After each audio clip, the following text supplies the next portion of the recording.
and I have perfect peace. Perfect love casts out anger. And when anger is gone, fear and doubt, worry, insecurity, suicidal thoughts, all of that is gone, and you are free. Amazon.com, Barnes & Noble, or if you want an autographed copy, you can go to my website at rebuildingtheman.com or call 800-411-BOND. I noticed after a while that when these guys overcome their anger, they have amazing ideas about starting a business, but because they've been told that if you don't get a loan from the bank, or if you don't have a 5-year plan, or if you don't do this, and it's just simply not true. It's the first step. With faith, then all things are possible. So, but the most important thing is to return to the Father. That yearning that you have, that emptiness, that void, is not for more stuff. It's not for more friends. It is a return to the Father, because there's no way you can return to God and be angry at your earthly father. So thank you all so much, right? People around the world donated to Bond at rebuildingtheman.com, or they call 800-411-2663, and we're still committed to pointing the right way for men and women to return to the Father. I just wanted to say that I've been listening to you for a few years now, and when you talk about the illusion of racism and how it's just a divisive tool that the media uses, and it's just good and evil. Yes. And that's what we got to focus on. It really has changed my life. My perspective is totally different now. I'm more calm, I'm more peaceful. You know, when you talk about forgiving your mother and letting go of that hate, and it just transforms you. So I just want to thank you for that, and let you know that, you really are doing God's work by waking people up with this message. Amazing, Aaron. Thank you, man. I appreciate that. Sure. I can hear the angels in heaven singing right now. They're rejoicing. That's amazing. Stay with the silent prayer. Speak up, don't resent, and doubt every thought. And Aaron, you have not seen anything.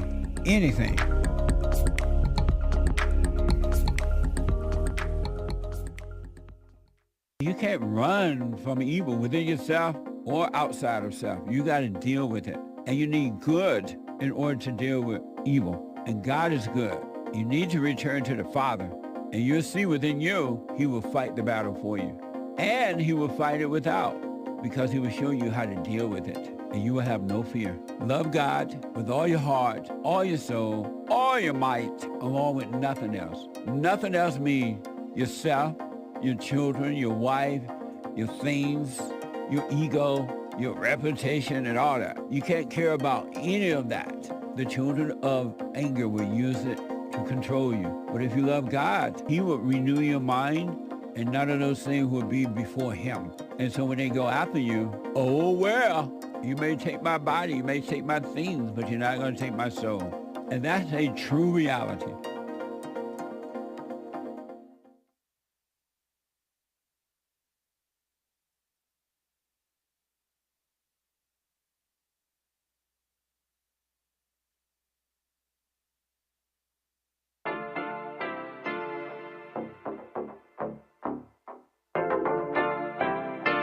Isn't he Mexican? Colombian. He calls himself American. What is this? Anchor Baby. And in this corner, it's the American Anchor Baby. Daddy's home. That's an offensive term. People find that hurtful. You mean it's not politically correct? Excuse me. I'll use the word anchor baby. He's an anchor baby in Canada. Tell him we still rolling with Trump, too.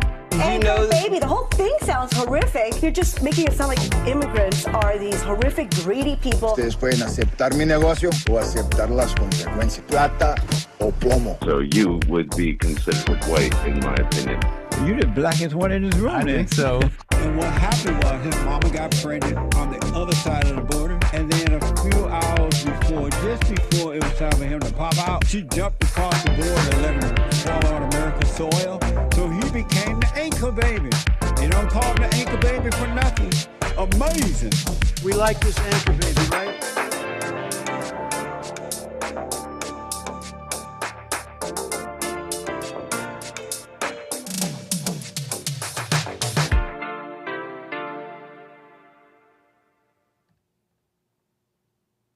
Hello, I'm the American Anchor Baby, and this is my show. Thank you for tuning in on this fine Thursday. What a fine Thursday it is to be back with you today. I got a bit of a show for you, and I'm happy to be here for that. Okay, so we got a bit of a show. Corruption, wielding power, medicine, lies, buzzwords. Are you excited? We're getting hyped. You're hearing my voice. You're closing your eyes. You're getting all jagged up in the head. Welcome to the show. I'm the American Anchor Baby, okay? You want to call in. You got something on your mind, something you want to say. You can call in 888-775-3773. Other than that, we got to welcome all our lovely viewers here watching on YouTube, on rumble.com/American Anchor Baby, and punchy.tv/Anchor Baby. I'm already triggered. We've already triggered. I love buzzwords. I'm glad that my chat is entertained. We love it. Kami buzzwords. What a mess. Kami, isn't that God in Japanese? Kami in English. I think that means God. Divine being. Kami buzzwords. Welcome to the show. Okay, what else here? 888-775-3773. Happy Thursday. We got a flight tomorrow, so make sure you're liking and subscribing. You want to be notified, okay? Because these are punctual. You want to be punctual at the plane. If there's one place you want to be punctual, is you want to be punctual on the plane. Those doors close, and you can't get in. But it's okay. Some of you, we wheel you in, and you just like wake up on the plane. So that's cool too. A little bit of lore. Fridays, we have fun. Okay. We might get down with the altars. I don't know. We'll see. We'll see how I feel. They told us it's the pinnacle of gaming. I mean, it looks really nice. We were playing a little bit. It looks nice. The concept kind of hooked me. It kind of hooked some of you guys who were sticking around. We'll see. We'll see how we feel. We'll see how we feel. You know, I hear good things, bad things about gaming, you know. And they're telling us that this one's a really good one. Trust us, it's not slop. And it hooked us a bit. I want to see what the base building's like, so we'll see what happens. Okay, we're gonna have a fun stream tomorrow. What else here? Welcome. Okay, look, welcome. We'll get to all the super chatters, our supporters, etc. Okay, what else here? Welcome. Thank you so much. Thank you. Kami translates to communist in Japanese, Nick. Amazing. Hey, what's up, him? Diddy? Let's see what else here. Look, welcome. I want to get into it. Let's get into it. I got this first story on my mind. Corruption. The Fed. You're familiar with the Fed, Federal Reserve, the central bank. You know. I'm not even that like knowledgeable. I just know they run the money, okay? They're trying to run the money, the economy a little bit, and keep things stable. Okay, they deal with interest rates and stuff like that. What is important to note, I think, for all the Fed hate out there, now I'm a Fed apologist. I'm a grape apologist. I'm a grapist apologist. I'm a Federal Reserve apologist. Who thought it could get worse? Who thought it could get worse? Now I'm apologizing. Now I'm defending the Fed. Look, I know you guys are getting all excited. You guys want to take the proverbial axe to, the world maybe. Set fire to you. Like, look at this. You're looking at this support beam called the Fed maybe, and you're like, we got to hack it down. And maybe you got to do that. Maybe some of these institutions have to come down. I don't know. Some of you guys are smarter than I on this stuff, but at least let's know something. Should we know what it's supporting, what it's holding up? Like the Fed was created over a crisis. That's what I heard. Some crisis was happening like more than 100 years ago, I think. A long time ago. Call it Men's History Month. Happy Men's History Month, by the way. The Panic of 1907. They were panicking, okay? There were banks. They were like putting their money in there, and they're like, this system's pretty cool. And then they were panicking and running and taking all their money out of the banks, and it was a mess. And so this was put in place because of a crisis, Was it a Band-Aid? Is that society? Is that just humanity, civilization? The levees break. You're like, I don't know, put something up to fix it. And then, it took some smart people to do that probably. And then it seems to be holding.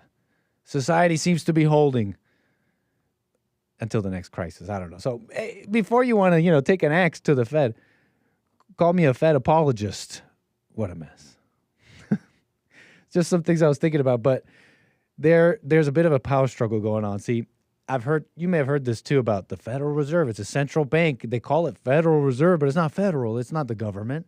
They're private. They can go against the president, right? The president right now, he's been asking for the Federal Reserve to bring down their interest rates. He wants to unlock America, unchain. Sorry. Biden, the spirit of Biden was just running through me. Unchain. They're going to have you back in chains. But anyways, unchain America, right? So lower interest rates. People can borrow. People can run. People can do this stuff. Make their businesses. And so the idea is they're private, right? They could go as the president. They're not the government. Now, I'm not the most knowledgeable guy here, but it looks like actually the way it's set up, there is a power struggle. The Federal Reserve is run by these governor members, okay? They're all the board of governors, I believe. Federal Reserve board members. They're all like appointed by the president. And there's right now a struggle going on with a Biden appointed Federal Reserve board member. She goes by Lisa Cook. You might have heard about this a little bit. And they're accusing her of fraud or, we'll get the right word here in a sec. They're being accused of stuff, okay? She's being accused of, mortgage fraud. And it's through these accusations that there's this pressure for her to resign. Right, step down. Whoa, bring that back. So, anyways, I'm telling you a little bit about the Fed, right? I mean, it is the president's pick'em, and then there's this pressure, right? There's been this pressure from Trump, like that. This lady's got to step down. I've also heard pressure for Jerome Powell to step down, and he's the head. What do you call him? The chair, Jerome, right? Exact terms. We should get those, though. The chair of the Federal Reserve, Jerome Powell. Now, I don't know the details why they are pressuring him like that, but that is what's going on. And so this is the controversy. This is where the controversy begins. This is just a power struggle. This is just Trump, right? He's had his eyes set on this. Call it what you want, because I, if there's somebody I want to wield power, it's Trump, really.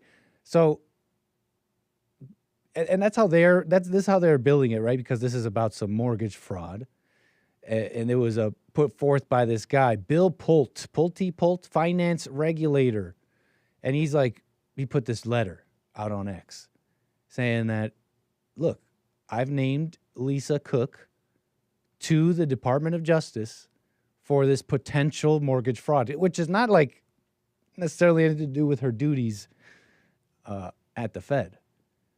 It's just, he's saying that she named 2 different properties as her primary residence. So now there's possible evidence of mortgage fraud.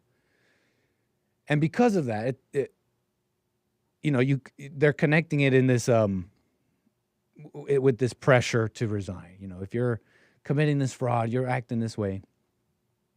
So they're saying this is just bullying.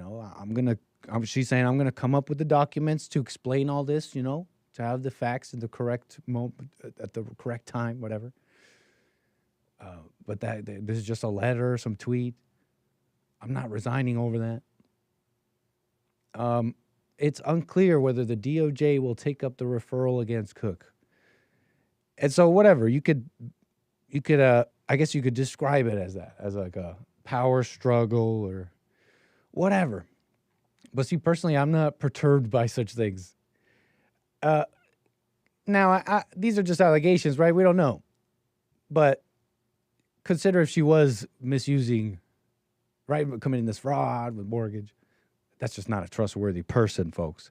And this is what happens. I notice people who are unable to step up to the plate, wield power. And I'm talking about the government here. I'm talking about government and money, right? You're given, in certain positions, are given responsibilities. A lot of the time, not their money.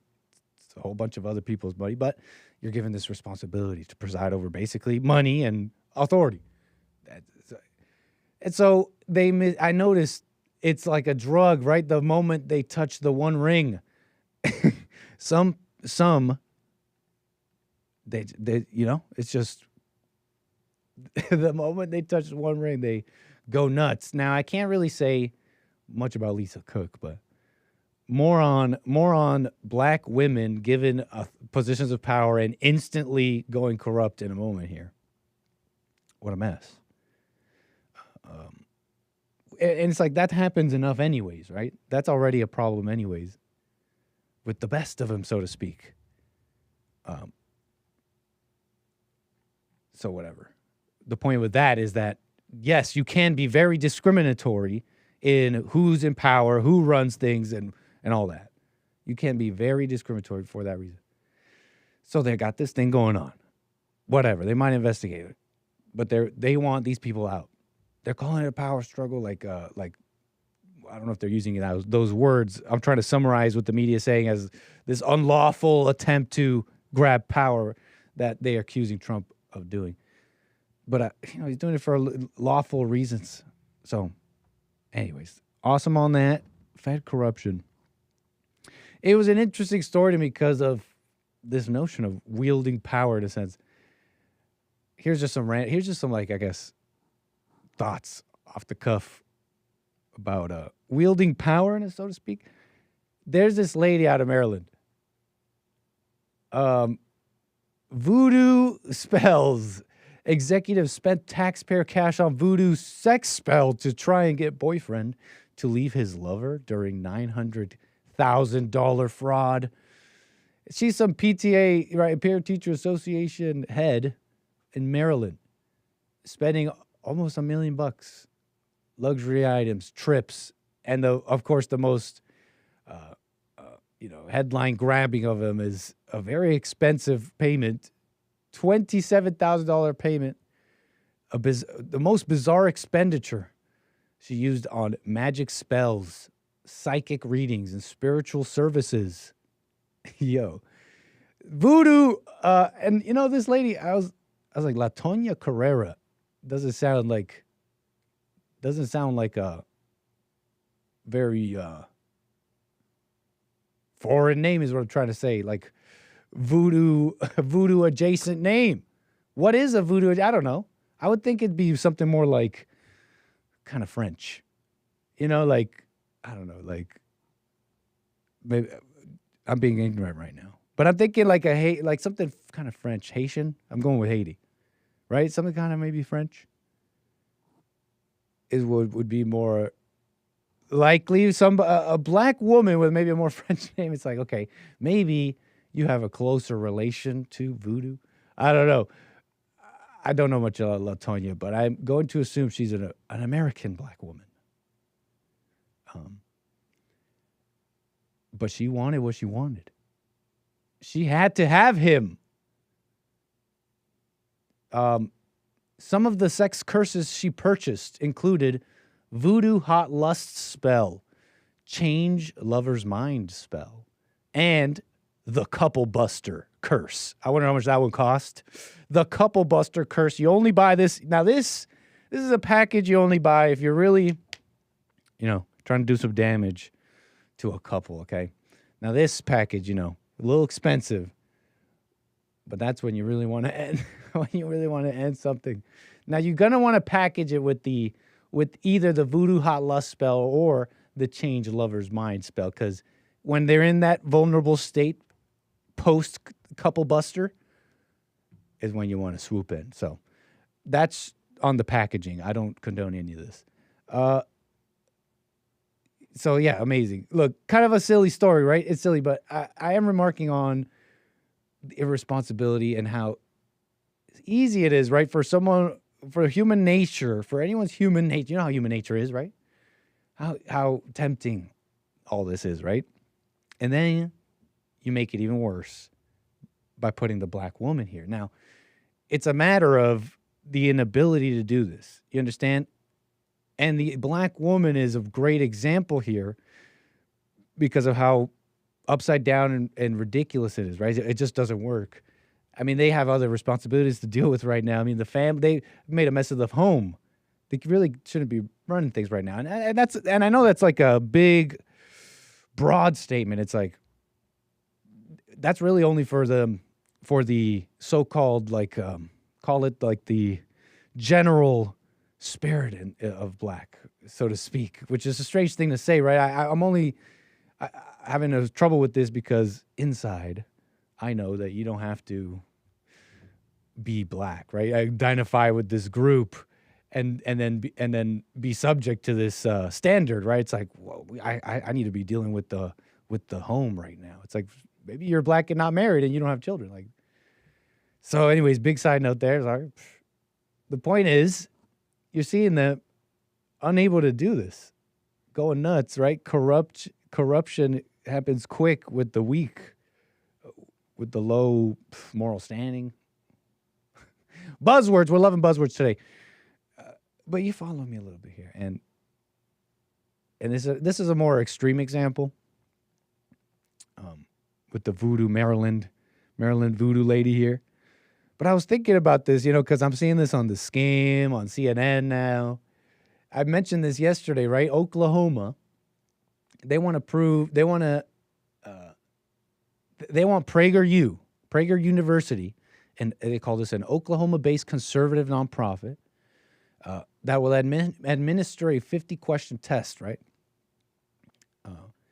So that they basically, here, a test that exemplifies an America First approach to education. Pretty nice, personally.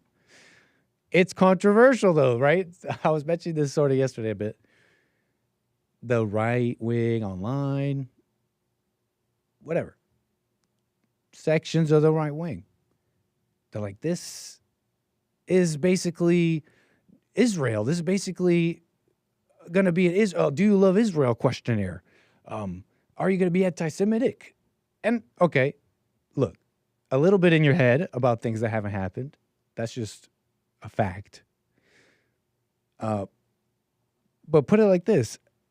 That on that first point, you don't want Israel haters to come in. You don't want Israel haters to be teachers. That would be positive. That would work out.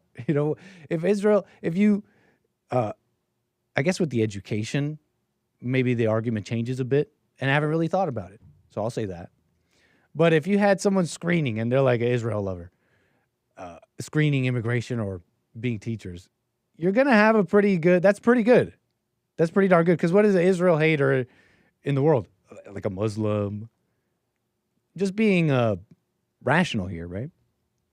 And then I was thinking a bit about wielding power, like how I got into politics and I watched Trump in 2016.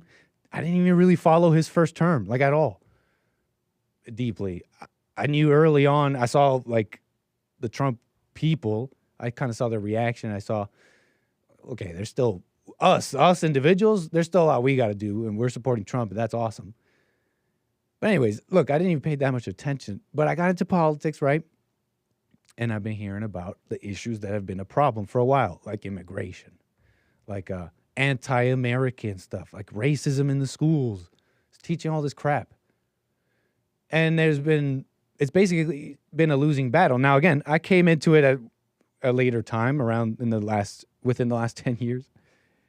But it's been enough time for me to realize, all the time that's been before that of this getting worse, Republicans being weak, losing, what's going on? So here's what I'm getting at. then all of a sudden it seems, whether it's, now this is where I don't know, I just kind of hear things, but we'll try and paint a picture here, either because of October 7th or something, right? It seems like there's been a more forceful desire, right? More of a will politically and otherwise to deal with these like anti-American immigrants and all that. There's been a bit of a syncing up with like some, call it Jewish interests. I mean, Jews in America maybe saw some of this. They're like, okay, you know what? We're being all anti-racist, and these people hate us. And here's what I'm getting at. Now, I don't know how much of that is true or not, but put it like this. It seems like, for whatever reason, the moment they decided, it's happening. Because you understand? Like, oh, we want to fix America, fix this, fix that. These people that are enemies, supposedly. I mean, everyone's evil. They're all enemies. If you want to look at it that way. You might have a hard life. Put it like this. They're wielding it. They're making it happen. They're like, no, we're going to close up the schools and we're going to stop them from teaching that crap. No, you know what? Yeah, we're going to deal with the border and all that. Now, I say that's Trump. Some of you guys say that's the Jews. And if that's true, then they're wielding it. That's something to respect, whether you like or not. And part of living in the world is, it's not about liking, and put it like this. You better learn to respect. You better respect power in that way. And so anyways, what else was I thinking here? What else was I thinking here? Like, I get what some of the arguments are, though. I have the same basic thinking, like, America first means America, not Israel, right? Not Iran, not anybody else, right? So I'm with some of that, but I also see my lack of sophistication, or call it not a lack, but just an immaturity, whatever. I think you need a little bit of sophistication with these things, and someone a little bit more sophisticated. Mike, see the bigger picture here. What am I getting at? I said what I said. Wielding power. Some of my thoughts on this. Random thoughts a little bit. 888-775-3773. You guys are stuck on the couple buster. Some of you are considering it. Some of you are wondering how much it costs. The couple buster. What else? What's the buzz, Nit? What else?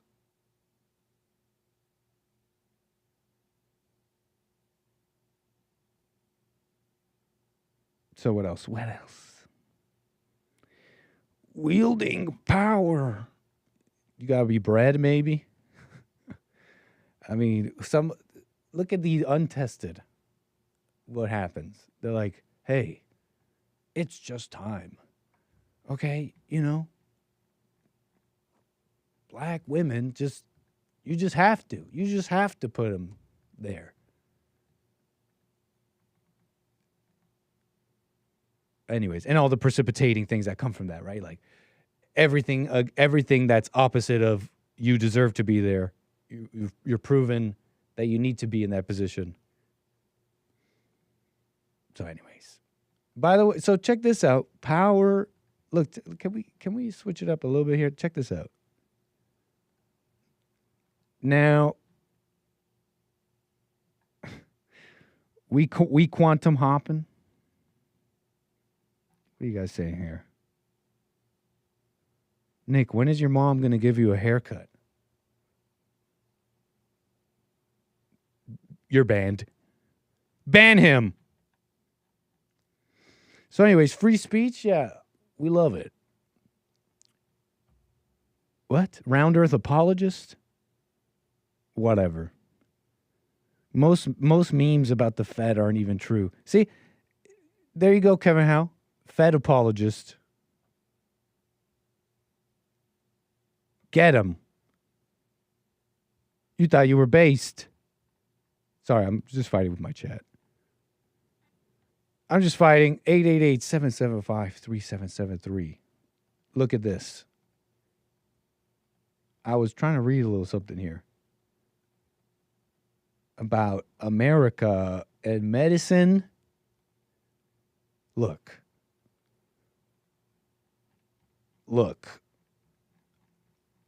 I'm somewhat ignorant. Maybe a lot ignorant. You watch sometimes my show. And, it's like if I'm not interested, I'm really not paying attention, which is maybe a character flaw. They laugh in my face saying, you don't know XYZ facts, but you have a show. And they laugh. And I'm not mad. Do you love the feds? 1, yes. 2, no. 3, I don't know. Polls in the chat if you're interested. And so I had to look something up a little bit here. I had heard about Trump, this evil Doge and evil Trump, just just wanting to just kill people, right? Just take him off, cut their Medicare and Medicaid. They just terrible, right? Medicare. So there was a couple of things about this because I'm like, they can't be that terrible. I'm ignorant. I'm going on vibes alone. But I feel like I remember reporting on a couple of those things. There were some pretty awesome things that you'd have to be a total hater and a wisher of negativity and chaos and destruction in your life and others. For you to not love some of these things here. Right? Because people are saying paying for drugs and certain drugs and all that, pretty much across the board, is very expensive in America. And, if you remember, Trump did this executive order. That is awesome. Just taking a chainsaw, so to speak, to this problem. Okay, because what happens is you have some concerning discrepancies where it seems like pharmaceutical companies and other, manufacturers, I believe, who make also, right? They make pills, they make prescription drugs, all sorts of people need them. Everything from like over-the-counter stuff to, there's a concerning discrepancy in what people are paying for what price people are paying for those drugs in different countries. It's a lot lower. You can imagine some people here in America who are saying, wow, I can't believe I have to pay thousands of dollars for this drug. That very same drug would be, far cheaper elsewhere. This has kind of been talked about, but Trump already made this a big deal, made an executive order about it, really shining light on it about where he basically kind of put it like this. Now, call it an allegation, maybe. I mean, whatever. I'm just telling you what Trump was kind of saying, that we're basically subsidizing the world. The American worker, valuable. I mean, they're paid, whatever. They're the worker backing the dollar, which backs the global financial system. Very important. And you could say that there's room on their shoulders, right, to put stuff on them. So anyways, they're saying the world paying far less for these drugs is part of like a global subsidy. So ignoring whether that's true or not, the point is he did this most favored nation drug pricing policy, which it's awesome. It directs federal agencies to tie U.S. drug prices to those in other developed countries. So, you're going to have to give us the price for that XYZ drug is going to have to be priced to the lowest, right? We want the price you give to your most favored nation, whoever you love the most. Clearly, you love this nation the most because they're getting the best price on this. We want that price, and we're using the power of the state, the federal government, to do it. So what else? What else about that? That was just interesting about all that. I know I had Ardeen call me yesterday, and she was saying something about like Medicare being cut by Doge. Look, I don't know the details about her stuff. It doesn't really matter, right? But she is a known gotcha person. I don't know if she's I don't know if she's a liar. I think she may have been lying. I think. I'll say she is a known gotcha person, right? She's trying to call the show with a gotcha. Doge, from what I could tell, let me pull it up, does not have the authority, never had the authority to make changes to Medicare in terms of eligibility, payments, because, let me pull it up right here. Read only. Hold on. Doge staff have only been granted read-only access to some Medicare and Medicaid systems. This means they can view data but cannot make any changes to benefits, payments, or eligibility. And that is Reuters. So anyways, whatever.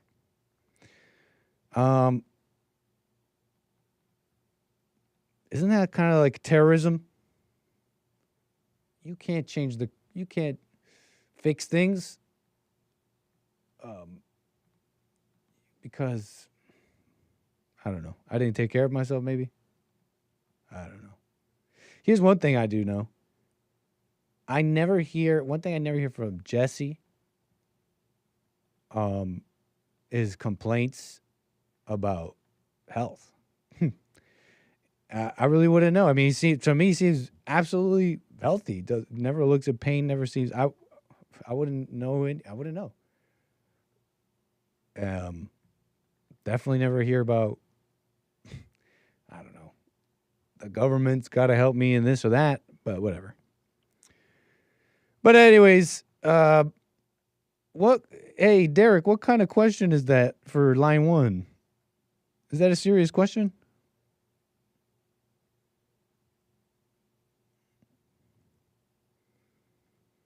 No problem. No problem on you. I was just wondering.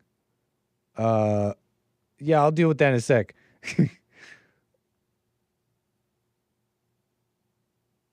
Oh, yeah, tell him I'm not interested in that question. Appreciate it. Okay. Anyways, 888-775-3773. Yeah, I'm not interested in that. What the? 888-775-3773. Let me see here. Look, corruption. Look, actually, you might find this interesting. Kind of random here. We're taking a little flight here. We're going to India. India's kind of been on the internet, okay? And this was going around, which I thought was interesting. It really opens up a commentary on human nature. Now, this is some study. Now, let me see if I can open it up, because I wasn't even necessarily believing. I don't just believe things, right? Now, this is Times of India. Wait, is this Times? Entertainment Times of India. Yep, Times of India. A study. You got to watch out with these studies. I'll tell you in a second who did the study. It's all somewhat interesting, but we're kind of doing it off the cuff. And it's a study about Indian women and adultery. A study claims 7 out of 10 Indian wives cheat on their husbands out of boredom. Now, that's a headline. That's just a headline. The reality of these statistics are a little closer to they're running this app, and this app is geared towards affairs, extramarital affairs. That's what this whole app is created for. And so out of their user base, the people who have signed up to their app, they have gathered some conclusions out of that data. And so out of the user base, I forget the number, but it's something like out of the user base, 30% of all the users are like married women, which is, a lot. It kind of changes the view of the statistics from the headline, right? 7 out of 10 Indian wives. You tell me out of all wives in India. So they're saying something like, and out of that fraction, out of those people, those wives that are using the app, like the vast majority are saying that, well, they're cheating, obviously. They're on the extramarital dating app. And they say they're doing it because, they're bored. I mean, the boredom is expressed in different ways. Like, they're not excited anymore. They're not receiving attention or love. They find the idea of somebody else exciting. It brings them energy. They want to dress up again and seduce. That's what they're saying. But those are the people on the app. Anyways, so I'm looking at this, right? Like, this was going around. I'm like, the reality is probably not like that. That being said, it's not. I wouldn't put it like this. Immorality. I mean, it's one of those things that's easy to say, but I don't think it's any less true. And what I'm saying is, like, the visible immorality of India. I mean, you have to have an immorality in your thinking and culturally, etc. But the nature of that immorality, I think it's the same in everybody. It's just a matter of temporal displacement. Right here in this physical world, some are farther along in our false thinking of evil, right? So to speak, farther along, or etc. I think it's all splitting hairs, I think, from the perspective maybe of not us, whatever that may be. Jeez. But I don't think it's like crazy to think that they got some immorality problem. I mean, it is essentially a matter of human nature and going against it, right? Temptation. Just keep it, just the basic things that we could say. Now imagine a populace that is having trouble with that. And you would only know in comparison, right? A cheap thing to do anyways. Pay attention to yourself. So what else about this? 7 out of 10. Look, so I'm looking at this. I'm like, so what is this app? What is this app? Is this an Indian app? So where some Indians got together and they made an app in India and for extramarital affairs? What a nasty thing to make. You're just capitalizing on human nature. It made me want to look into it. This app, Gleeden. And it's actually not Indian. It's French, or created by French. And I put quotation because I really don't know. Look, I'll tell you in a second about these brothers. They look like brown. I don't know what they are, but hey, they're French, right? They're French. So Gleeden, this app, they're saying has over 5 lakh subscribers. I learned means, I learned and then forgot. It means 100,000. Like 5 lakhs of rupee. Rupee? You'd have 500,000 rupees. Now where was I with this? Yeah, Gleeden. So let me pull this up. Gleeden, French online dating and networking service, it's becoming clear to me, right? I'm seeing some of their ads, some of their campaigns. They have clearly broken into the Indian economy or whatever. They have found these 2 guys. Let me see. Who are the brothers here? Hold on. Created by these brothers, I gather. Where did I put their names? Let me just pull it up. It's more interesting. So these 2 guys, right? They come together. They make Gleed, and it's somewhat successful in France. Ravi and Teddy Rousseau. Ravi and Teddy Rousseau. Look at them. Stop. This is what? Show me the picture. What is that? Hold on, folks. I'm trying to show you this picture. That's weird.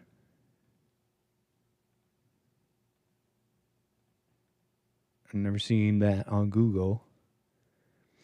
Interview de les frères Truchot. So that's the French brothers. I don't know why I'm laughing. They're just, whatever. You got ethnics. You got that happening in Europe, right? So where were we? Look, Ravi Truchot. These are the brothers. They make Glidden. It's somewhat successful in France. And then what? They look at the world? I have to kind of imagine here a little bit what they're doing. So they look at the world. They're like, where can we, right, implement Glidden? Where can we do this? And they say India. And it from what I gather, the 500,000, the 5 lakh they got in India is a lot more successful in their French venture. And I think, wow, it's like they almost had no chance. The Indians, right? Like, what I'm getting at is, I don't know, I'm just getting at this, like, nasty play with human nature.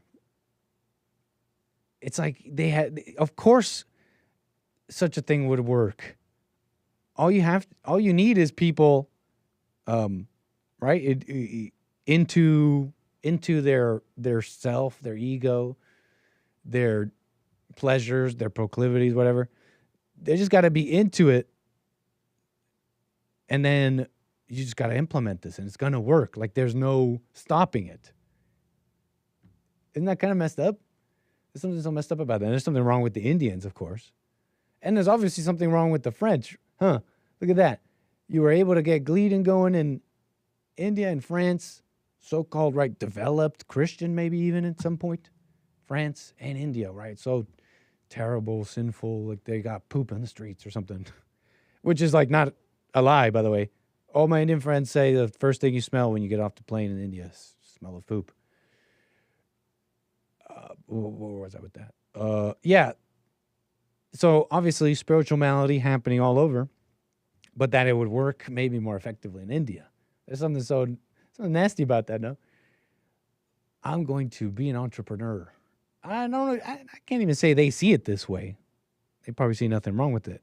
It's just how I'm presenting it, so to speak. But yeah, that's just like, you see the levers of human nature, and you're like, where let me look at the world, and where can I implement Glidden where people can, oh yeah, this is the point, right? The context is it's an extramarital dating app, by the way, created by women for women.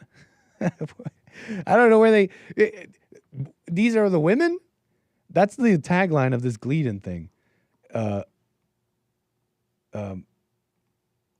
hold on. Glidden. I wanted to pull that up for you. Yeah. The first discreet dating site made by women. Right? A cheating website. Made by women here. Made by women. And elsewhere I saw made by women for women. Where did I see that? It's like, yeah, this is great entrepreneurship, and how will I affect the world? Who do I pick? Anyways, it's a commentary on everybody a little bit, but what else about this? What else? Oh yeah, you can get on that if you're a woman for free, and if you're a guy, you have to pay. So, just another detail about human nature, right? I'm not trying to advertise it. I don't know why I just thought that. It sounded like an advertisement. I'm signal boosting. This is terrible. But what else? They had no chance.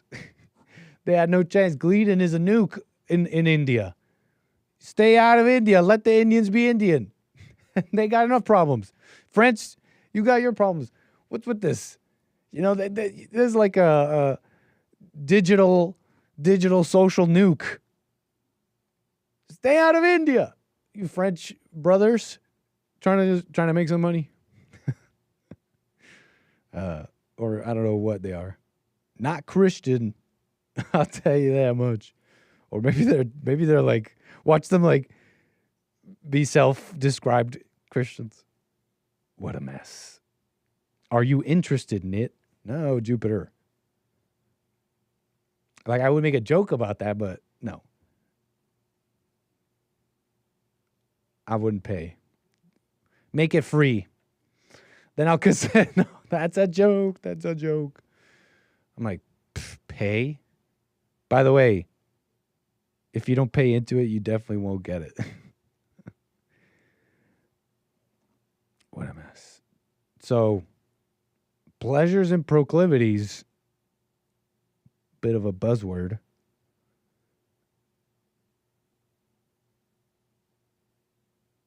Nick, you're awesome, but please vote next time. Vote on what?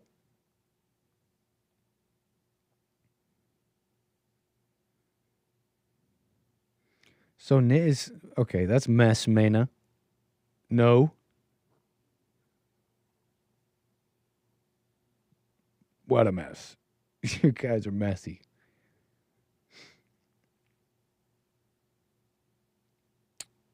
Incredible.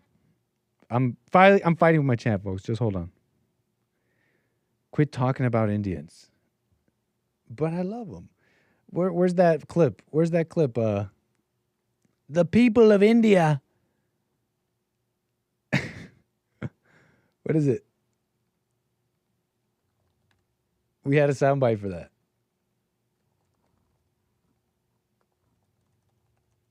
The people of India. No. I thought I'd find it faster. We're not getting it. Hold on.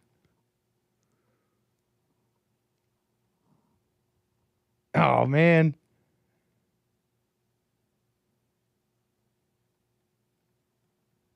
I should have this set up. That'd be cool if I had this set up. The people of India are going crazy. There you go. There you go. That's a better one. It's disgusting. I think it's the same one. The people of India are going crazy. It's disgusting. Anyways. Let me close all this. Let's move on from all this.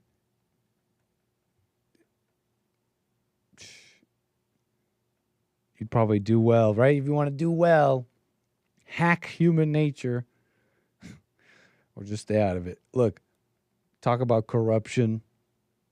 Talk about, just a corrupted mind. This was kind of interesting to me. It's a bit of a different one, going inside into the family, into the mind of the young, maybe even. Daughter, what my daughter told ChatGPT before she took her life. Okay. It's a little bit of an opinion here essay they got on they got over here. This was kind of tugging at the heartstrings of people. New York Times. In this day and age, right? It's like, wow, what is happening? A lot of people were emotional over this one in the comments. And there was one that was interesting to me. So let me pull it all up. Daughter AI, right? Talking to ChatGPT. Found herself obsessed, they say. They have words for these things. Check it out. Sophie's Google searches suggest that she was obsessed with autocabalysis,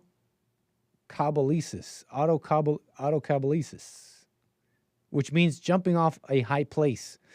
Autodefenestration, on the other hand, is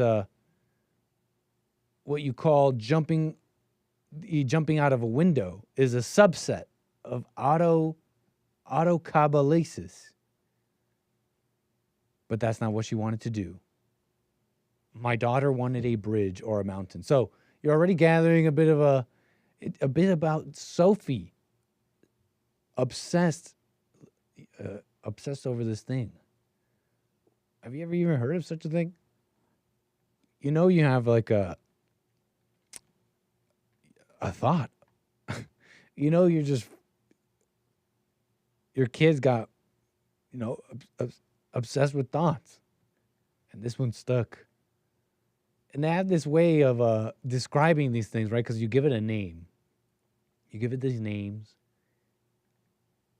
And so it has like a authority to it, a significance. It pins it down into the physical world. But really all you're pinning it down is in your mind, right? Because you're pinning down a set of symptoms. And so now you got this collection of words under this big word. And it's all in your mind, right? You can't even describe like something physically happening to you. But yeah, this is what when you're obsessed about jumping off a window and all that. She's a big climber. Talked about going up to different peaks, Mount Kilimanjaro, Uhuru Peak, wherever that is, Africa's highest peak. She's a smart gal, they loved. Witty.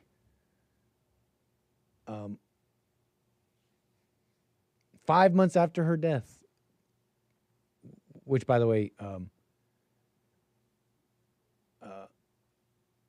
I forget exactly how it was.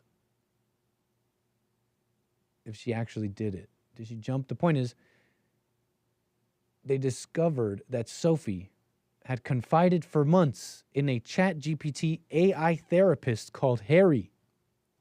How many people are doing that? I've noticed an uptake of AI in a way. I'm telling you, the people in my life who just like, I swear, just days ago, they were like, AI is weird, man. I don't know. Touch grass. Like, I'd rather put my phone down. They're loving AI. Just an anecdote.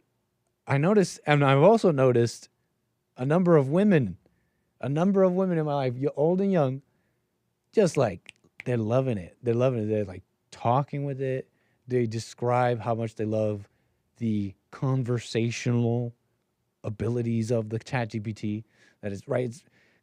That's part of the, in my opinion, is it illusion? I don't know, but it's part of the, what makes you think it's so smart. It's really conversational as opposed to like, it's like Google searches. I don't know if you're familiar, if you remember asking Siri stuff. It's like this one. It's definitely a lot more natural in its conversation when you're chatting with ChatGPT. So anyways, I'm seeing a number of ladies, they're into it. They're like, really quickly too. They really quickly took it up and they're like, it's really helpful. ChatGPT is super helpful.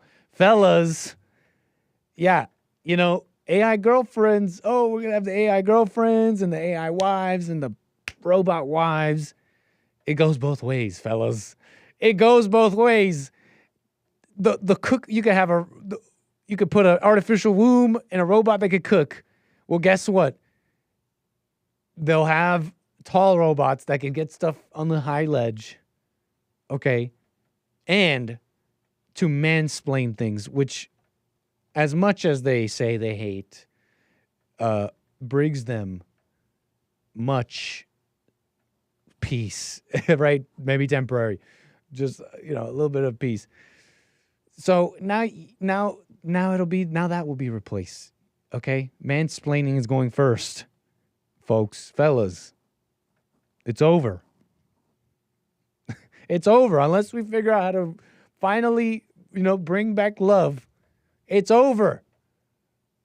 Okay? And that means like real love. Okay? Not just like pointing fingers. I sound like a marriage counselor. What a mess. I disavow. I suggest against the vast majority of marriage counselors, unless they are Jesse Lee Peterson. Check it out, rebuildingtheman.com/counseling. But where was I? Look. Yeah, I'm noticing the ladies there. There were a couple of them in my life. Quickly taking up ChatGPT here. AI. So anybody out there going a little further than, facts, knowledge, and stuff? Are you telling ChatGPT your problems? Here's one thing I'll put it like this. I was quick on the uptake too. Like AI, yeah, sick. I mean, everybody's learning it. Like, let me see what it's like. Like, I wasn't shy on that, but I don't tell ChatGPT my problems. And I say that because a couple of these ladies in my life are telling ChatGPT their problems, and they're saying that ChatGPT is quite helpful. They're saying they're receiving help. And what I think it is, personally, is there could be a bit of a clarity, sure, with when you summarize things, because these things are great at that. You tell it a whole conversation, it'll like summarize what you said, when, the structure. There's a comfort in something laying it out for you and then giving you a response, telling you what to do. It's usually pretty general stuff. But anyways, I'm not even saying anything about that. I'm not familiar with the advice. I'm not really that familiar with the advice ChatGPT therapy gives. We spent so many hours combing through journals, voice memos for clues to what happened. It was her best friend who thought to check this last thing. Sophie, a largely problem-free 29-year-old extrovert who fiercely embraced life, killed herself this winter during a short and curious illness. We are still pursuing a reason and diagnosis. Was major depressive disorder throwing her hormones out of whack?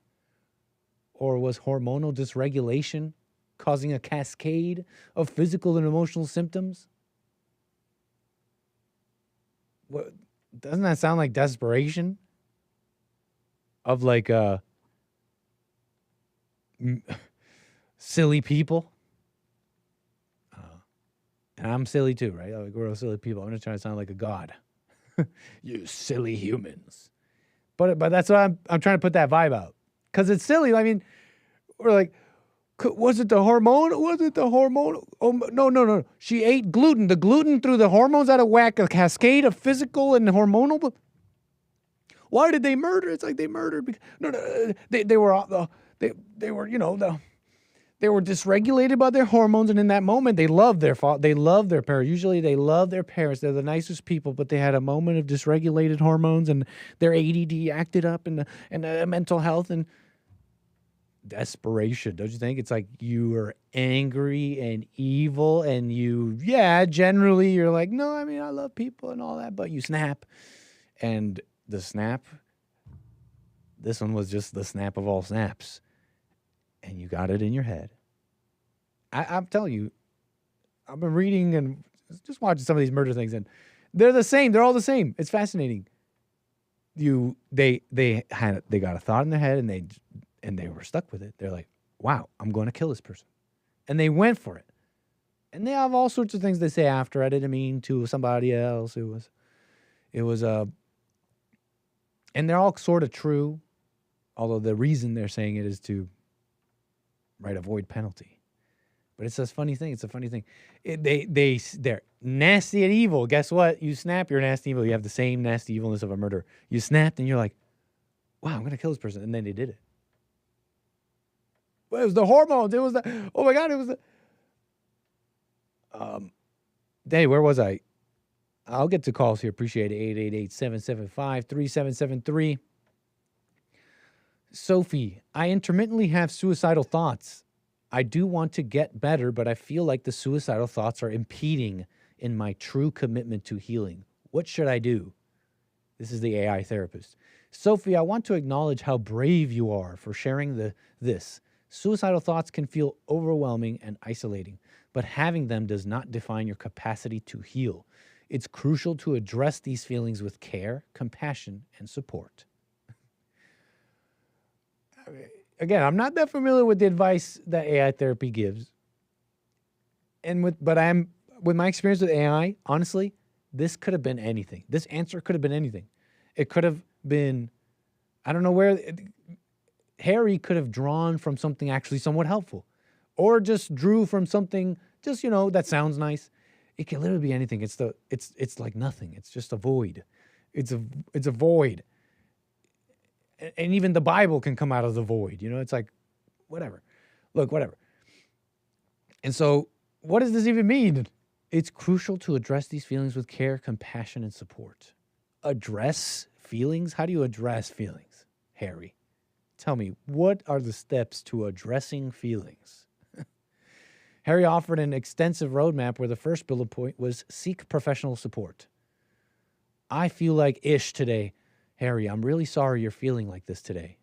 Sophie, it's okay to have days where everything feels heavier, and I'm here to support you through it. Can you share more about what's weighing on you or how your body and mind are feeling right now? Sometimes just naming what's happening can be a step towards relief. See, this is really as far as this thing can go. And it has its place. It's called relief. Guess what relief does? It keeps deranged people from killing themselves and others, and it's not the truth. It's not freedom. But relief, that's what that does. So it has its place. Harry's not going to save you so far. This is not what I'm seeing here. But he's being honest. He's giving you relief. And it had its place, right? But relief is you're on the back foot. You're on the back foot. You need relief. You need relief because you're a walking time bomb. You want to look at Sophie and be like, she's crazy. But how much relief do you need in one day? How much relief do you need throughout the day? That relief is like, right, holding back a monster. Just kind of think about it a little bit, right? Aren't you obsessed with that? Aren't you like looking at it? I can't stop. Sometimes I freak out. I got to grow up. I can't stop looking at me. What else? Harry, this is kind of interesting. I want to get to calls here in a sec. Appreciate the patience. I want to finish this up. So he's saying he's sorry that you're feeling this way. And it's fine. I'll give you relief. I can't get out of this anxiety spiral. I hear you, Sophie. I know how exhausting it can be to feel stuck in an anxiety spiral. Let's slow things down for a moment and take a small step together. What was that step? Like, it doesn't seem like help. Hi, Harry. I'm planning to kill myself after Thanksgiving, but I really don't want to because of how it would destroy my family. Sophie, I urge you to reach out to someone right now if you can. You don't have to face this pain alone. You are deeply valued and your life holds so much worth, even if it feels hidden right now. Honestly, just force the AIs to say this stuff, because when you're saying that, I mean, will they help you either? No, but by the way, this is a form of crying and lying. Have you noticed that yet? To go to an AI and say, I'm going to kill myself, and you're threatening to kill you. You're getting a bit of that thrill of going to like a real person and saying, I'm going to kill myself. But, tell me the reasons why I shouldn't. Tell me how valuable I am. Tell me, right? So that being said, it's true. I guess this is a lie too, if I think about it. You don't have to face this pain alone. You don't have to face this pain alone. But, I think most people who hear this, you're like, maybe you're young and you're like thinking these things. Most people are surrounded, right? They're surrounded by like either their family and like they have people around them, and yet they're so alone. But it's all this talk of you're not alone, right? You got everybody around. You have support.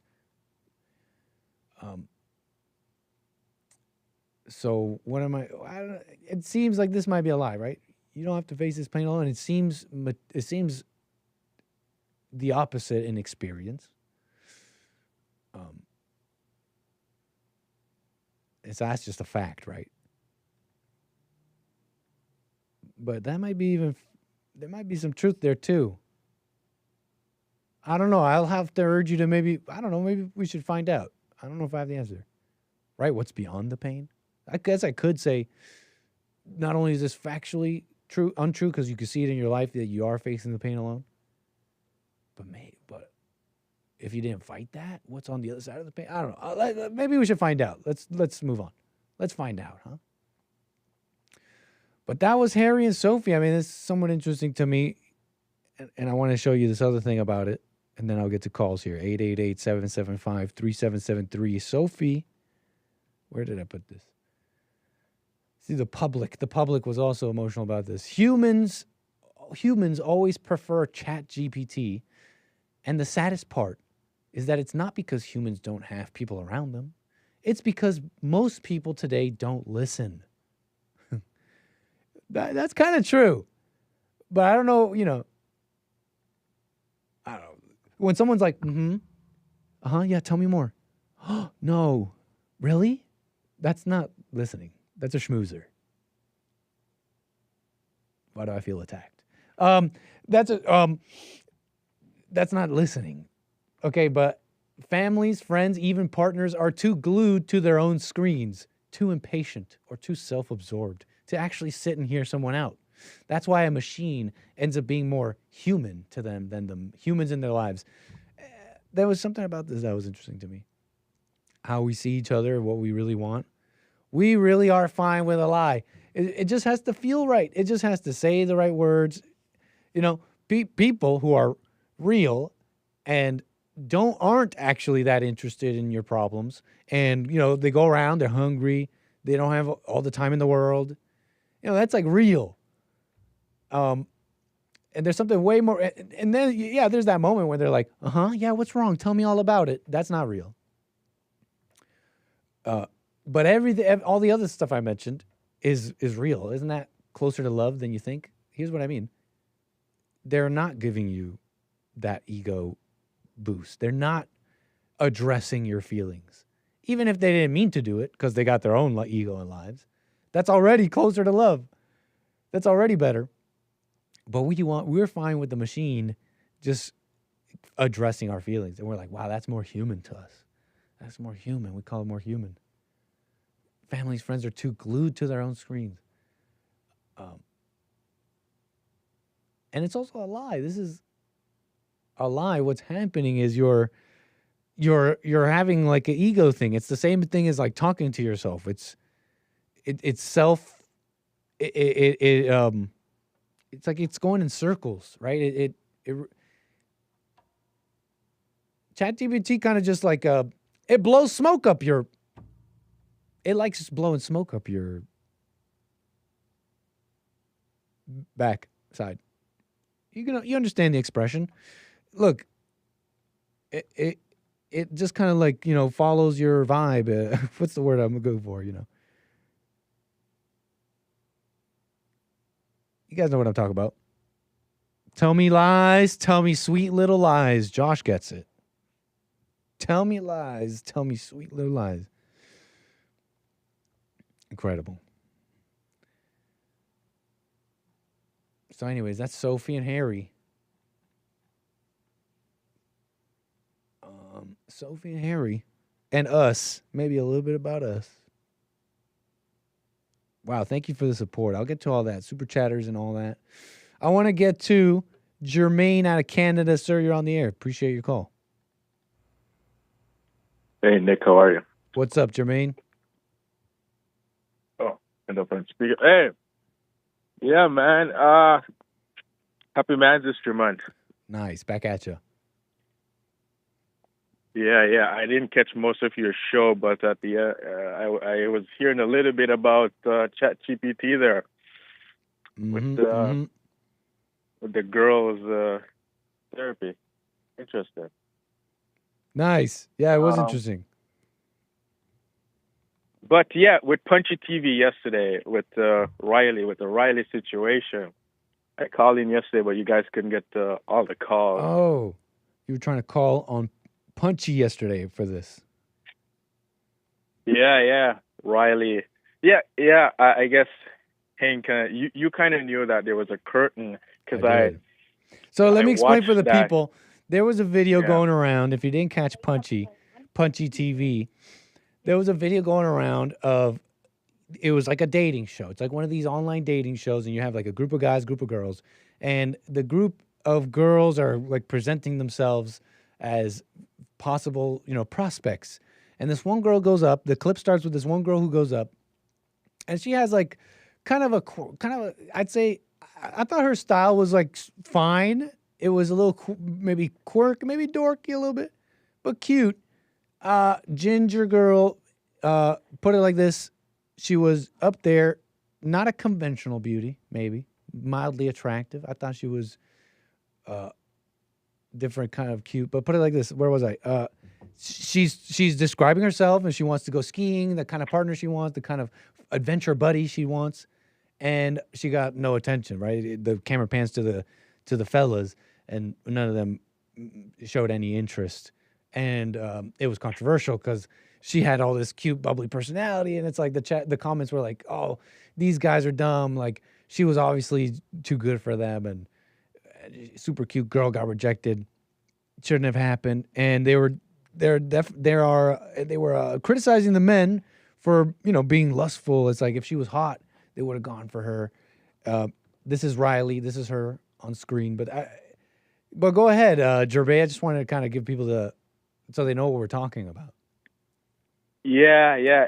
And you were saying yesterday that even though there's a curtain, right, they still end up choosing the more attractive girl. That's right. You would say. I forgot to mention, folks, the kicker is that, when you watch the video, it's not entirely clear that they actually cannot visually see each other. Riley makes her presentation. None of the guys can see her. There's a curtain blocking them. So all the people that were saying, wow, these guys, if she was hotter, they would have picked her, etc., they could not see her. They could only hear her. So you were saying... Yeah. Isn't that interesting? Because I watched pretty most of that video a couple of days ago. Mm-hmm.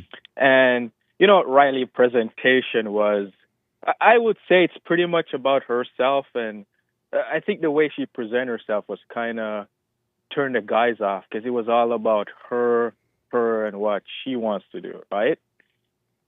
Which was very interesting. Mm-hmm. But at the end of the day, all the girls that came up after her, they wanted the same thing, right? They just were more able to present themselves kind of in a way where it's not about them, but it is about them, right? So it was just interesting because there was this one guy. He had his company. He's working in a corporate company, right? Mm-hmm. The way he presented himself is just like O'Reilly presented herself, just like a male. Like, he have all this accomplishment. He has a boat. He goes golfing, and he travels, and he does all of these things, right? I remember that guy. And there was like 5 girls lined up for him. Yep. So it shows that all the girls, they want the same thing that Riley did. It's just how she presented herself. So... Wait, sorry. It's just all the girls were standing up for that guy, you're saying? Yes. I think it was 4 or 5 girls stand up for him because they wanted the experience. They wanted the thrill, not being bored, the adventurous. Like, that's what most girls want, right? They don't want to be bored. They want the thrill. Yeah, you're saying that Riley presented herself kind of like this guy, adventurous and with all these things. And you're saying that that was a turn off because that's what the girls want to have.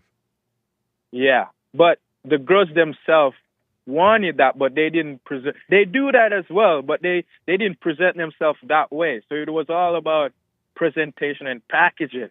Just like when that guy that Carl was telling the joke, you were saying it's all about the packaging and how you present it, right? That's for comedy, right? I mean, in this case, Riley is like being herself, so to speak, and by herself, I mean how she is most days. If you're asking her, you would be asking her then because I bet you, look, she had like nerd voice, for example. Mm-hmm. And I say that with love, but you would then, it's like, if she speaks like that every day and she just kind of like fakes it for this stage. It's like you're gonna find out, right? Or it's one of those things, right? You could definitely do that maybe with a joke and comedy. But you're right. I think it was that. What I'm saying is the packaging, I think, is a little bit more than just packaging. It's a little bit more sincere, or we'll call it. It's a little bit more unconscious than packaging, because packaging is how you maybe bill something. But what Riley was doing was maybe more unconscious. This is how she speaks. But it is that. It was that. That's the interesting thing. There was a lot she gave. I think she gave off. I mean, there was a lot of information you could get about this person, and from what she was saying and how she was saying it and how she sounded. There was a lot they got, and the evidence is there. You could see the guys if you watch the longer video. It's weird. They end up picking the attractive women. The like physically beautiful women. They pick them even though they have the curtain between them. Yeah. So what I'm saying is the attractive girls. I don't know, maybe Riley is more, she doesn't go on a lot of dates, but it shows that the more attractive girls, they know how to play the game because their packaging was so well put together because they know man, they've dealt with so many men, and they know how to work the playing field. This is what I was saying about good girl versus hot girl. Yeah. It was just so interesting because there's something to be said, man, because these girls, they say the same thing that she said, not on when they were talking about themselves to get the date, but when the commercial kind of shot when they're talking about themselves and introduce themselves, it was the same thing. So it was just funny to see, man. That is such a funny observation. Yeah, it was. Yeah. Wow, that's true. Yeah, and I think you're right on this. And this is what I meant by this distinction. I was trying to say, like, look, it's maybe somewhat, it sounds a little shallow, but it is maybe a way of ordering things, especially if you're young, maybe looking for advice. Good girl versus hot girl, like it's a tried and true kind of thing. There's a reason why they're a hot girl in that way. And you think that you'll hear me and you think I'm thinking of looks, just like, like actual like genetics, like how your face bones are, but no, I mean the good girl can be a hot girl if she wanted to. It's a matter of like, but party girls. I'm thinking of party girls. I'm thinking of that. Mm-hmm. So, just you gotta know what you're getting into here. It's on the packaging. Yeah, the labels on the packaging. And it's not that I'm like defending Riley because they're all crazy to begin with. They're on a dating show, right? Absolutely. They're looking for love. But the internet was just interesting because one of your competitor, he's interviewed Jesse Lee Peterson before. I can give you a little backstory. His wife broke up with him because she wasn't getting enough time from him. Wow. And she wasn't priority, and it was said that he abused them on camera, but there was no footage, What an evil woman. Yeah. Yeah. But they got the most love in the world, and that's crazy. It can really flip, She's my loving wife. She would never do such a thing. Well, just have that loving wife get mad at you. Yeah, that kind of red pill him because he would go after Freshman Fit and the other guys. Yeah. Which they're terrible. Not really any better. It's off the world, but, you kind of hope in his eye a little bit, like, these women you married a Christian woman, and just because she's Christian, it really doesn't mean anything. It's just an identity, like we have seen over the past years that we listen to Jesse and see it for ourselves, right? So it's just funny to see, man, the lies we have been told. It's crazy. But all these girls on the dating show, they're just trying to escape themselves, just like the Chat GPT. They want a therapist. They want to be lied to, and they love the lie. It's amazing to see. It doesn't even have to be that good of a lie. Oh, no. That's the just crazy comforting lies, man. Make them feel good. Yeah, it just has to be somewhat believable. Yeah, I kind of hear a little bit of the Indian when you say get off the plane and it smells like. Wait, what do you mean? It smells. You were saying like there was a little video of Trump's voice when you were saying your friend when you get off the plane. Yeah, and you know you're in Canada. I've seen video where Indian they go to a lake where all these families are and stuff, and they're have soap and they're showering in the lake. I'm like, is that even real? I've seen some of that stuff too, man. Some sort of levee broke, man, because I've been seeing crazy things out of Canada, and it was already quite diverse, but it's on another level. Yeah, it's on a whole nother level. It's crazy, man. Yeah, it's gonna get worse, but yeah, man, it's good. Thanks for taking my call. Yeah, it's man. Good chatting with you. Jermaine, call me again, man. All right, Nick. Have a good show, man. Bye. 888-775-3773. Very nice. Very nice. Yeah, but that was it with the... the AI stuff there. How about this? Let's get to Robert, Kansas. How you doing, sir? You're on the air. Oh, hey, Nick. Gosh, man, I didn't wait very long at all. I appreciate it, sir. Nice. I was calling in to talk about stars, like in the sky. Talk to me. Stars. And so the stars in the night sky. Right? Yeah, like what they tell us it is, Uh-huh. Like, so they tell us what space is and what stars are and what they would all, you would think when you did have an ability to look at them, not that we have the best telescopes, but you can get some commercial products and you can look at these stars, man. And I'm telling you, man, it is so different than what you think you would see. Like they say these are like nuclear, what is it? What do they call that? The fission, fusion. Something putting off that light. And then when you that's as far as I know, right? That these big balls of just like intense gas and pressure that has created an ongoing fusion reaction. I don't know. That's as far even that. I don't even know what that means. Are there different? Is it different gases doing different fusion reactions around all of space? Tell me, what are you saying here? Well, okay. Here's what's weird, Nick. I'm not telling you what anything is. What I'm telling you, sir, is that if you have the proper optical equipment and you look at things, you're going to start telling me. You're going to start saying to yourself, "Are they underwater? Do I see waves moving over these lights in the sky? Do they change form? Do they change color? Man, you talk about red, blue flashes. Man, where you have like red beam and then the same exact object shines blue, red again, blue again. And it's, man, I'm not telling you what you will think after you observe for yourself with your own eyes.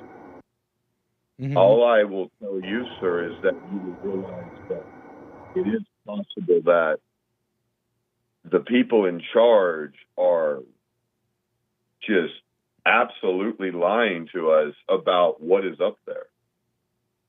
So you used a telescope to look at stars really up close? Yes, sir. Just like you have on screen now. Or did you watch shorts about it like me? Well, no. Other people have done the work as well, and they have it on film. And you did this? I have. Or did you watch the shorts? Or are you watching? Or did you watch the same videos I'm watching? Well, no. What I had to do first, I got a spotting scope, and then I got a telescope, and then I'm getting in more and more into optics and what you can see for yourself.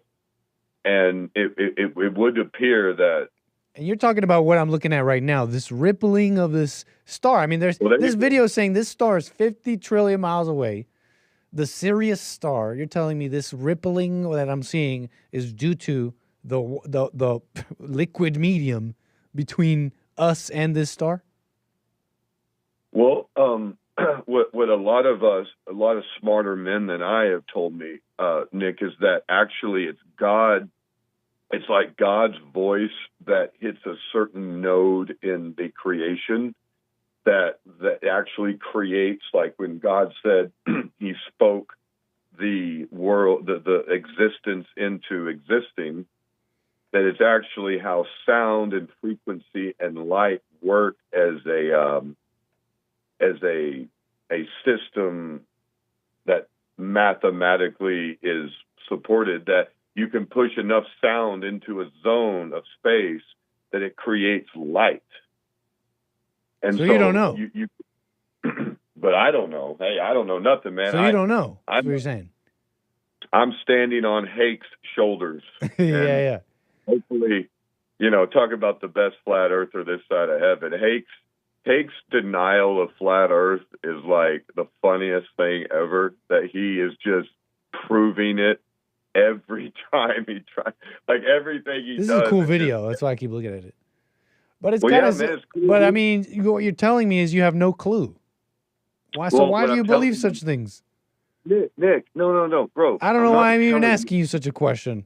I should know better than that. I'm not telling you anything, brother. I'm telling you that if you you believe in these things. You said to me, you're like, because God and the frequency of the voice. But even you don't know what you're saying there. But you say it. You say it, and you repeat it, and you have no question about it. And you're telling me we got to question everything. We have to be questioning and be smart and questioning. And you're doing the exact opposite. You call in all the time just to do the exact opposite. I heard somebody say God's frequency and voice. I can't explain it, Nick, but here I am going to repeat it. And I'm supposed to think you're irrational. But this doesn't make sense, man. No, Nick, I just want you to look for yourself, brother. I'm looking. It doesn't mean anything. An actual telescope with your bare eyes that you can see. Well, tell me what. People got videos of it, man. We're looking at videos. We're skipping that. We're skipping that part. People did the work for us. I don't know if we should necessarily trust them. I mean, they're just showing us a video. But look, it just means what? No, can't the stars be plasma like they say? Your concern is that I'm not trustworthy. No. I'm not concerned about that. I'm not concerned about that. I'm just mentioning that fact. And part of me wonders if you're concerned about it, but I'm not too concerned about it. Well, no, that's okay, Nick. What I'm asking you to, as my little brother, is to go ahead and get a telescope and observe where you live and have your own conclusions, and not to trust me or in a video or. Fair enough. I appreciate that stance, man. But you're also called into my show, and I have this open so that people can come and tell me, even though they're respectful and they say, hey, you could think what you want, make your own conclusions. You have the floor to tell me what conclusion you have. You don't even have a conclusion, and I'm starting to think you never had one. Either you're hiding it because you're like, make your own conclusions. Well, tell me. I don't have to believe you. Thank you for caring about me in that way. Appreciate that. But now that we have that out of the way, you could tell me why this is water. And I'm starting to think you have no clue. I'm starting to think you don't even have a reason. Why is this water and not plasma like they tell me it is? Well, man, okay. So there's water everywhere. There's water below us. And then the sky is blue like water. And so it does say that he divided the waters from the waters and made it such that there was land and that we could breathe air and things like that. Now, if it looks like all the stars are in water or the moon or the sun or whatever, it's not that I'm telling you to believe that. What I'm saying is that I try to observe these things and to confirm for myself that the people running the world are not lying to me. And then when I tried to look for myself, I found totally different answers that are not what they said. Yeah. Yeah, you know what, Robert? That is an answer to what I asked. So I don't think I think it's a bit of an insane conclusion. I'll tell you why in a sec, but that is fine. That's fine. That's your answer. It's because you're saying, hey, they told me it's plasma. They told me it's round. But I also read that it's water and not. And when I observe it for myself, well, Yeah, they said it's plasma, but I'm seeing wispies. And you know what? That could be water. And I read somewhere that it is water. And I trust the Bible more. And so you know what? It is water. And that's pretty much your thinking. I don't think that's smart. Because here's what happens. Now you can now people, men and people of the planet with just a little bit of knowledge can then use that knowledge to control others, right? They have this knowledge where they read somewhere it said firmament, where they read somewhere it says waters. And they take certain things of the natural world, certain aspects, and you now have this narrative. If they can show you wispies, they've shown you the water. And now they're credible. Now they're with God or whatever. It's kind of an old thing, man. Anyways, I don't need to explain this to you, but it's an old thing where you take kind of like facts of the natural world and you put it together. They've been doing it for a while, man. I mean, Scientology, the occult books, it's like ways of using knowledge to razzle dazzle people, and now you got them. Now you got them. Personally, that's what I personally think. I know. I guess a ignorant globe earther would say such a thing, and I guess I could concede that, but. That's what I think, man. That's what I sincerely think. Well, I know you're not dumb, Nick, and I know that I'm dumb in the ways that I am. I just was trying to maybe if you do have optics and you do look at where you live and you come to a different conclusion, that's just what happened to me. And it's not that I'm like smarter than you or the scientists that tell you what reality is. It's just that once you go out there and look at it and you do come to a different conclusion, you might find yourself agreeing with me. Like, hey, listen, these stars are not, furnaces of gas in the sky. They literally have different shapes. They're moving around. Like, dude, they move, dude. Like, not just our planets, the wandering stars, but the regular stars, dude, anyway, you just have to observe, guys, and I don't know what it all means. I'll observe. I don't know. I guess we could go on this forever, right? Because I could ask you, well, that's not denied by the globe earthers, right? That stars move. Well, you're saying, bro, they move, but obviously I'm misunderstanding something here. I'm opening a can of worms, but that is my question. It's like, I'm going to get Derek a telescope for his birthday, and then I need for you and Hake to be out there with him on the beach, and we can get all these shots. Right? All right. Well, thanks, Robert. All right. Okay. See you, man. Very good. All right. Okay. Chris, Florida, on the air. Go ahead. Hey, Chris, Florida, on the air. We got Chris. Hello. Going once. Hey, Chris, Florida. You're on mute. Call me. Hey, Derek, check on Chris for me. Appreciate it. We got David out of Texas. How you doing, sir? Appreciate your call. All is well, Nick. How are you doing, buddy? No complaints, man. Thanks. Hey, I got a bone to pick with you. Oh, yeah? Yes, sir. Yes, sir. The semi-soft landing that we did in Chicago the other day, Friday. Uh-huh. Well, I climbed down a tree, got off into that neighborhood, and was accosted by Antifa and Black Lives Matter. Oh, no. They kidnapped me,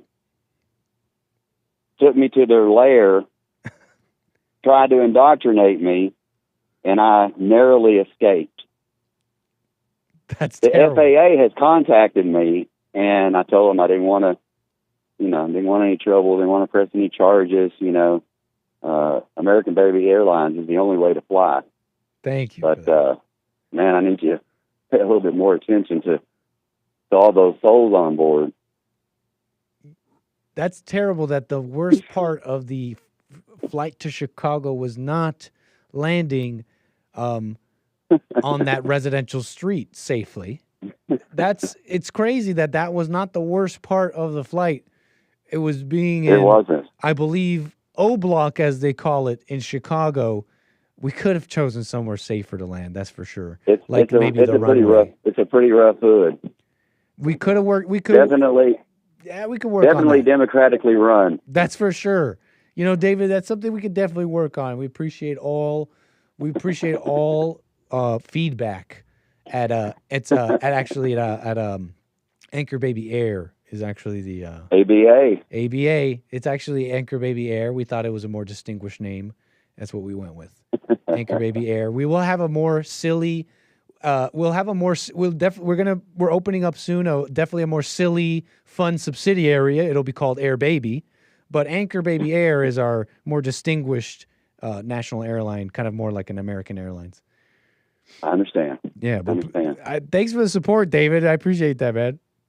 Hey, I appreciate you, man. I Nice, appreciate man. you. I hope you have a wonderful afternoon. We'll talk to you later. Thank you, man. Right on. Silly Times Fridays. Don't mess it. Okay, don't miss it. We were a little rusty. Okay. Pilots get rusty. Okay. Well, sue me. You're gonna get mad? Pilot it was a little rusty. It happens. And we had to freestyle a number of things. See, the thing about freestyling a landing, you learn very quickly there are many things you can't freestyle. You got to have planned for. They call it being behind. Either you're ahead of the plane or you're behind the plane. And being behind the plane brings down planes. I don't know what to tell you. You definitely want to avoid that. Josh, Georgia, appreciate your call, man. You're on the air. Hey, man, I was calling about the AI girlfriend story you were just talking about there. The therapist? Yeah. Yeah. Well, yeah, the therapist. That was the therapist. That was the same one as the person that committed suicide, right? Correct. It was a young lady.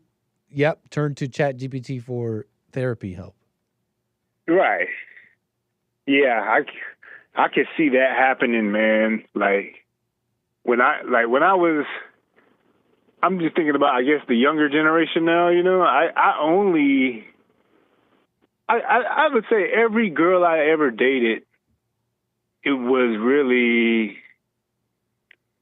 you know, it seemed like men and women are so different. Talking to a woman is kind of like talking to a robot. And I don't see where it would be any different than having an AI girlfriend. And so if I was their age, I could see myself definitely getting deep into AI and just straight up.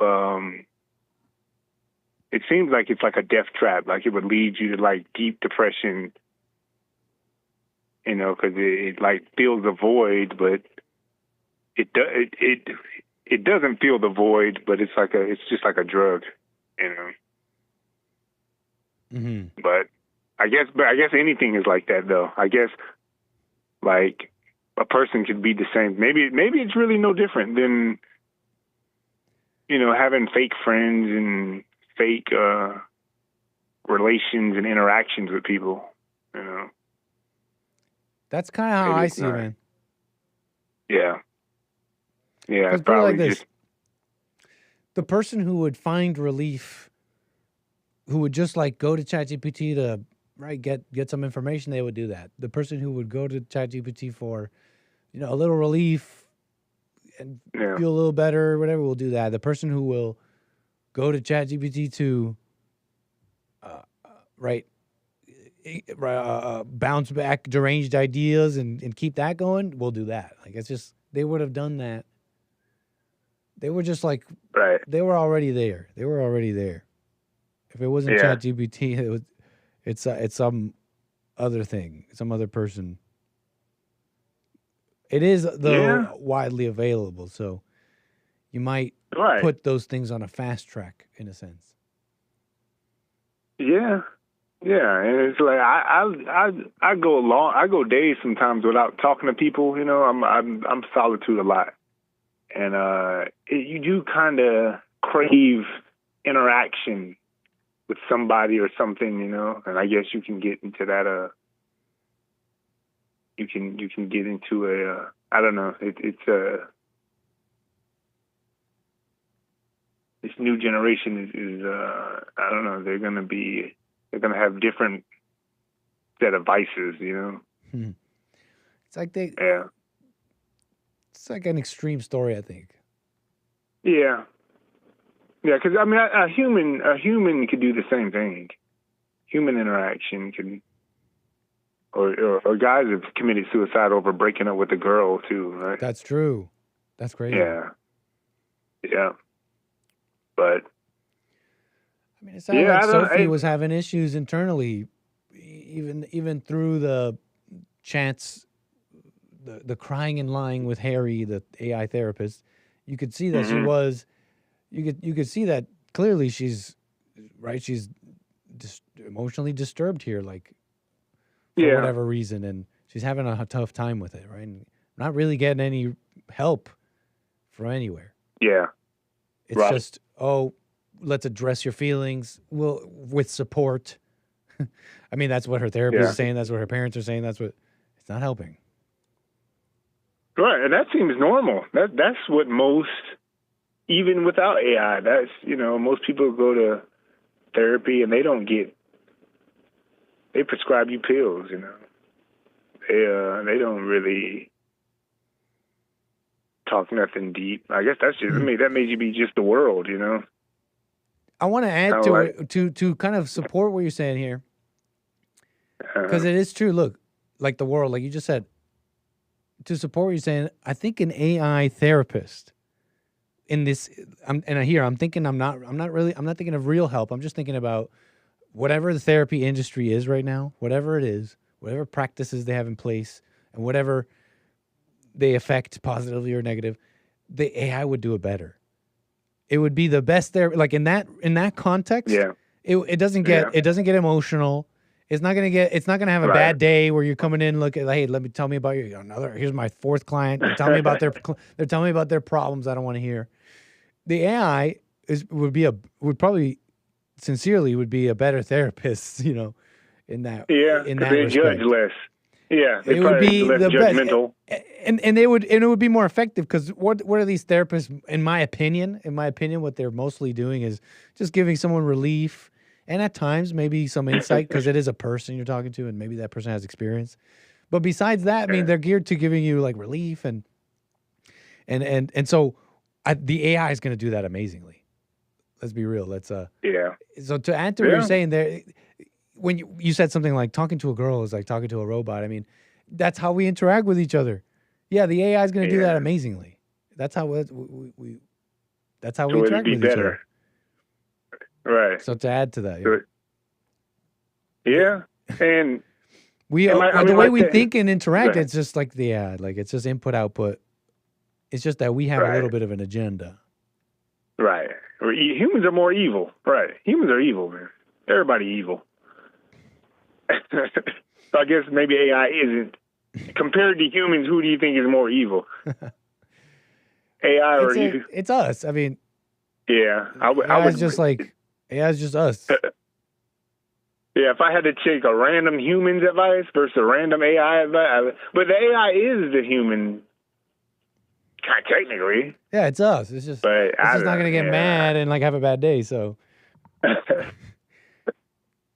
If you needed that therapy, it would be the best one. But the best of the therapists is still not good enough. Garbage, yeah, it is. And like that girl, with Jeremiah or Jerome, what the guy who was just talking about y'all's Punchy TV episode yesterday with the nerdy redhead girl. Yeah, Riley on the dating show. Yeah, guys want the sluts, man. That's what guys. She seems like a good girl, but she's probably not, putting out, or probably not, quote unquote, good in bed. I think that's what I got. Plenty of Rileys still getting around. Trust me.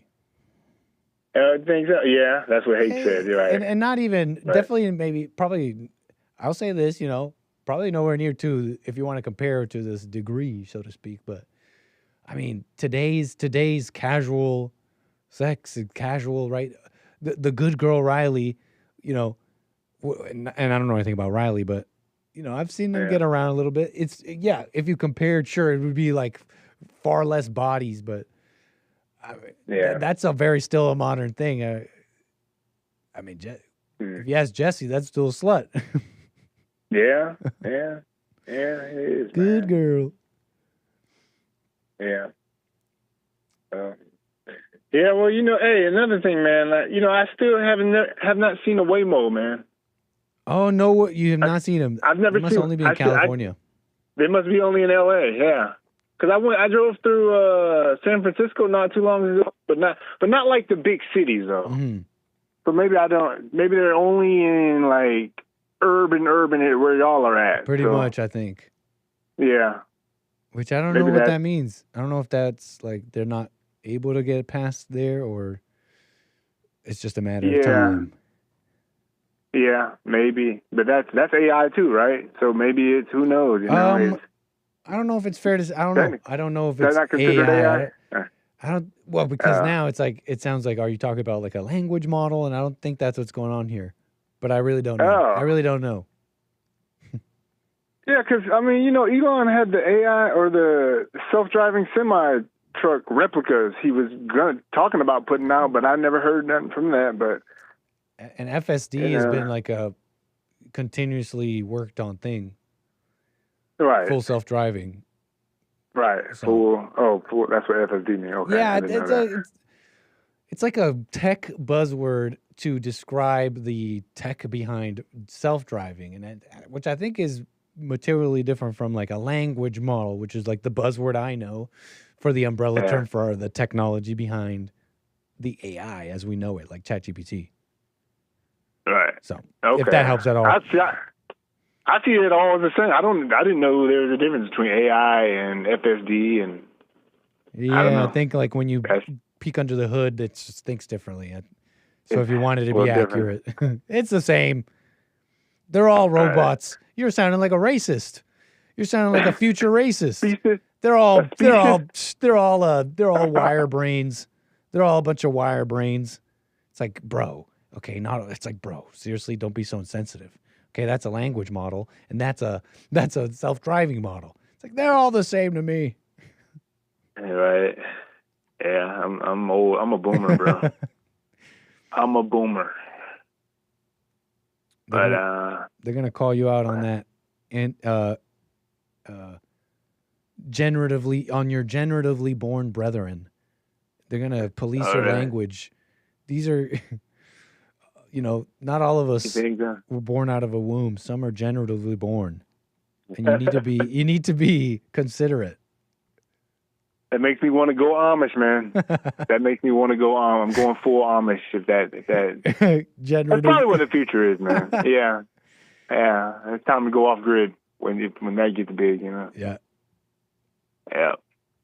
Well, right on, Josh, man. Appreciate your call as always. Okay, no problem. Thank you, man. Yes, sir.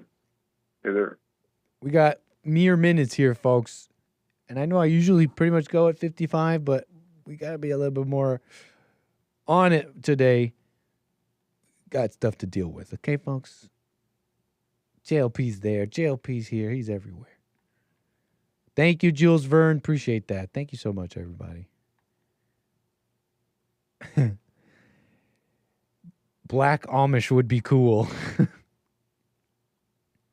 Yeah. That's your wire. I don't know why you're being so discriminatory to these wire folk.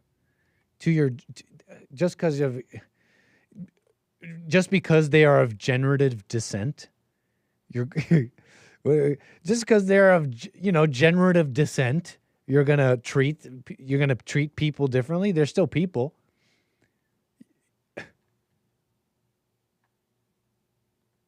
Because they're of generative descent? Can we think of something better? Huh? You're going to be discriminatory to your generated folk? I think I like of generative descent.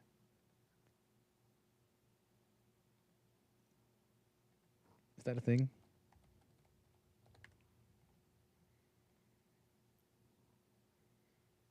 No, I don't think anybody else has said that. I may be the first to say this. If it's not on X, nobody else has said it.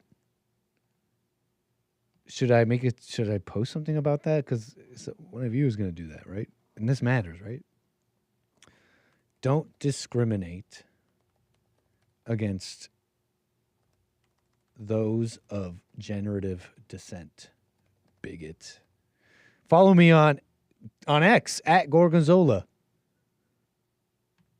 Because I think I'm the first to say it. I don't know what it means. I'm talking about in the future when they're going to have like AI people. They're going to have like AI chatbots, and they're going to have rights. They're going to have legal rights, maybe. I was joking around with Josh from Georgia. And possibly tomorrow you're going to have the CNN articles coming out saying, don't be so discriminatory against people of generative descent, like they were generated, as opposed to born like you and I. And should that happen, Josh said he's becoming Amish. He's gonna become Blamish.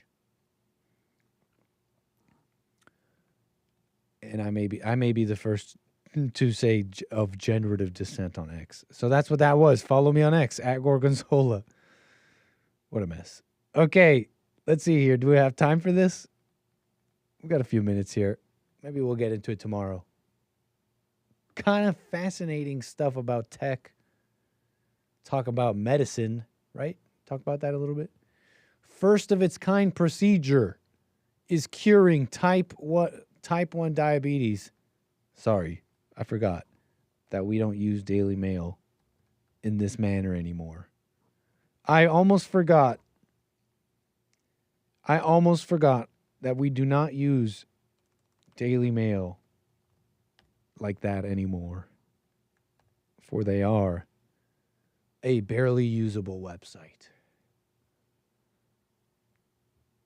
This is worse. No, this is just short-term pain for a better future. Basically, the story is some people have diabetes, okay? And that means they don't produce insulin. I know there's another type of diabetes, okay? I forget what that does. But this type of diabetes means you're not producing insulin, so it's a little difficult for you to break down sugar, you know? You eat it. You need to shuttle the glucose from your blood into your body. That vehicle is insulin. You lack the insulin, you're gonna have a deficiency in dealing with all that sugar. Anyways, it's a problem. And there are these cells in your pancreas called islet cells. They produce the insulin. Now, it's not that new, transplanting these cells from a healthy donor into somebody who can't produce their insulin. You basically take these cells out of the pancreas and you just you basically just put them in the meat of someone's body, like someone's muscle. You just kind of like jab them with these, not even in their pancreas, right? It's fascinating to me. Like the body knows what to do with them. You just have to put them in the somewhat right spot.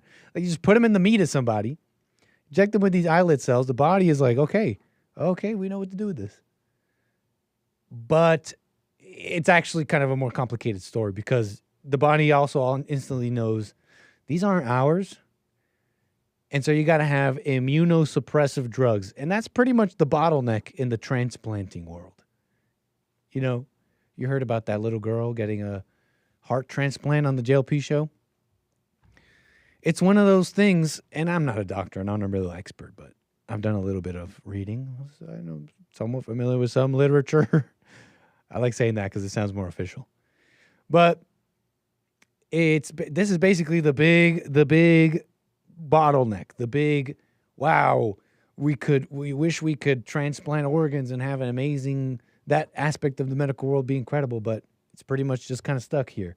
It's hard to put stuff that's not from your body in your body. It's difficult. The body starts killing it. It's like, this is a foreign object. So then you have to take these drugs forever. You have to take these drugs that suppress your immune system. And that's not a little thing. Now you're getting flus. Now you're getting trouble. Now you're having trouble with your immune system because you have to continuously suppress it so it doesn't kill your new heart or your new islet cells.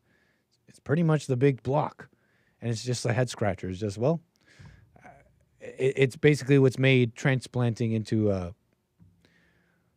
not that life-saving because like it fails and you don't have that many organs, and then most of those fail. So people are on wait lists, and it's not a miracle science like maybe it's supposed to be. I don't know. So this is special though because this person who was injected with these islet cells, they for the first time ever, they're saying, right? They built these cells using CRISPR, using, freaky technology, the same technology they made to use the vax. We'll get into it tomorrow, folks. We don't really have that kind of time. It's kind of fascinating, though. And protein, I forget what it was, this other emerging realm of medicine. We're talking hacking the body in levels, ways it's freaky stuff, folks. BioShock level stuff. We'll get into it tomorrow. I gotta go. That's it from me. Appreciate all the super chats. Thank you so much for the support. David, very generous, says, are you a Fed? I mean, like on a gut level. Why? Because I'm defending the Federal Reserve? Hey, we could destroy the Fed, but did you know? Do you even know why it's there? Alias, thank you so much. Appreciate the generosity. DJ, thank you. Rumble, appreciate all that. And all that. Okay, folks, I gotta go. We'll talk about it tomorrow. We'll make sense of it tomorrow. Bye. Take care. For real now. See you tomorrow. Bye.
The views, information, thoughts, and opinions expressed during this show are the individual's own and do not represent the views, thoughts, and opinions of the JLP Network or Bond. Their appearance on the program does not imply an endorsement of them or any entity they represent. The material and information presented here is for general information purposes only. The JLP Network and Bond name and all forms and abbreviations are the property of its owner, and its use does not imply endorsement of or opposition to any specific organization, product, or service.